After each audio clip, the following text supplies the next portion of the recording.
एक विनोदी कथा सांगतो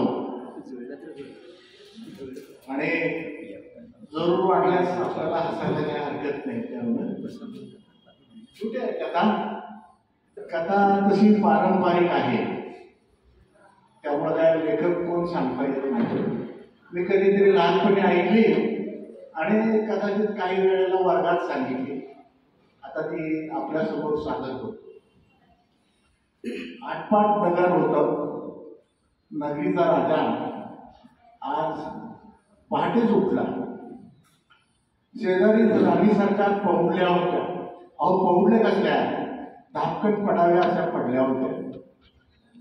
त्यांची घोर निद्रा भंग होऊ नये म्हणून राजानं हळूच आपल्या मोजडीमध्ये पाय किंवा पायामध्ये मोजडी सरकवली आणि काही आवाज न करता कमरेला तलवार लटकून मॉर्निंग वॉकसाठी राजे बाहेर पडले.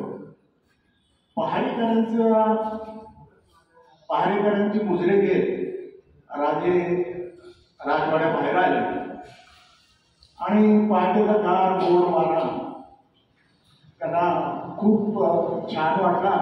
चालत राहिले आणि शेवटी गावाच्या वेशी बाहेर आले. वेशी बाहेर आल्यानंतर त्यांनी पाहिलं तर समोर एक मोठं वडाचं झाड होतं. राजाने इकडे तिकडे बघितलं, कुणी नाही. ते बघून राजा खाली बसला आणि नंतर उठत असताना एक गंमत अशी घडली की वडाच्या झाडाचं एक पान वाऱ्यावर तरंगत राजाच्या समोर आलं आणि त्यावेळेला राजाच्या मनात अचानक आठवलं की राजगुरूने त्यांना सांगितलं होतं लहानपणी की बुरा की मुलं ज्या वेळेला गुरं रांगण्यासाठी जातात त्यावेळी ते रानमेवा खातात आणि त्या रानमेव्यामुळे ते काटक झालेले असतात.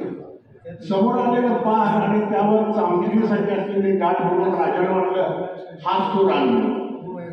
म्हणून एखाद्या आकाशासारखं अख्खं पान राजानं चावलं आणि लहान मुलासारखं कचा चावून होता. त्याच्या तोंडामध्ये कडसर तुरट रस भरून गेला. तो रस काय त्याला आवडला नाही म्हणून पुन्हा लहान मुलासारखं चौकणे थू करून थुंकलं. आता एवढं सगळं बेसावत क्षणी घडून गेलं. मग पुन्हा राजाने विचार केला, आपण राजे आणि आपण हे काय केलं, कुणी बघितलं तर काय, लोक काय म्हणतील. आणि त्या वेळेपासून राजाच्या डोक्यात फक्त एकच गोष्ट, कुणी बघितलं तर लोक काय म्हणतील. इकडे तिकडे त्याला बघितलं तर खरं म्हणजे काळं कुत्रं सुद्धा तेवढं त्यावेळेला तिथं नव्हतं. पण राजा म्हणून सारखा विचार करत होता की हे आपण केलेलं जर कुणी बघितलं तर लोक काय म्हणतील. ह्याच विचारात राजा घरात येऊन पोचला.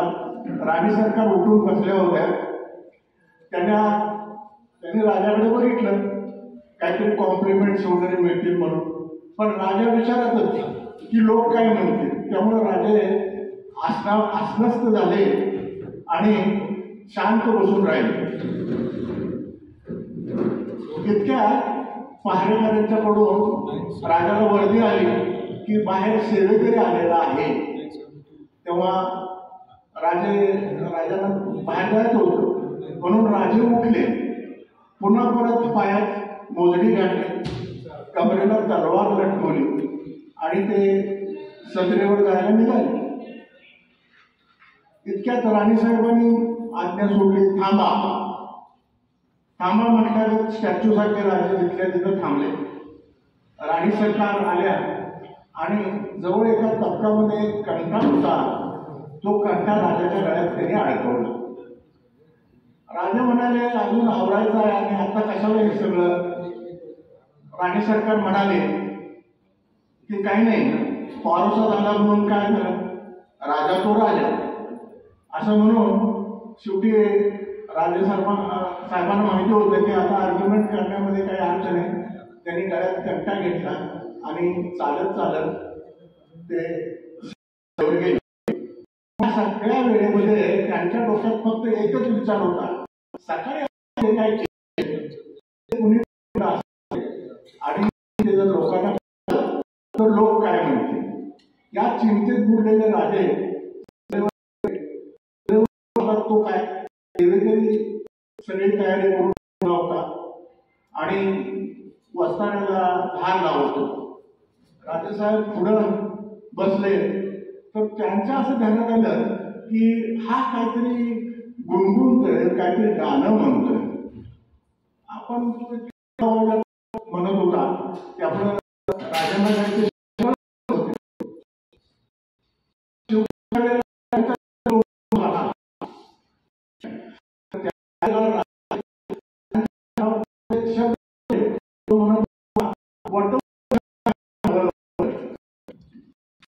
आणि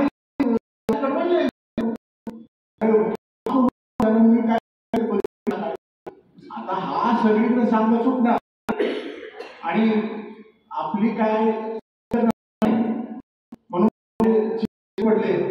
क्षणभर त्याने विचार केला, दोन्ही हातातल्या मोठाच्या अंगठ्या काढल्या, हातात घेतल्या आणि त्या सेवेकराच्या हातात मूठ धरून त्या अंगठ्या दिल्या आणि हे करत असताना आपल्या मुनगंटी वाराच्या सारखं ओढून ताणून कसं तरी हसण्याचाही प्रयत्न केला त्यांनी.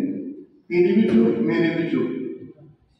पण झालं उलट असं की ह्या अंगठ्या मिळाल्यानंतर सेवेकराचा कॉन्फिडन्स वाढला. कर्मधर्म संयोग असा की हा जो सेवेकरी होता त्याला कीर्तनाचा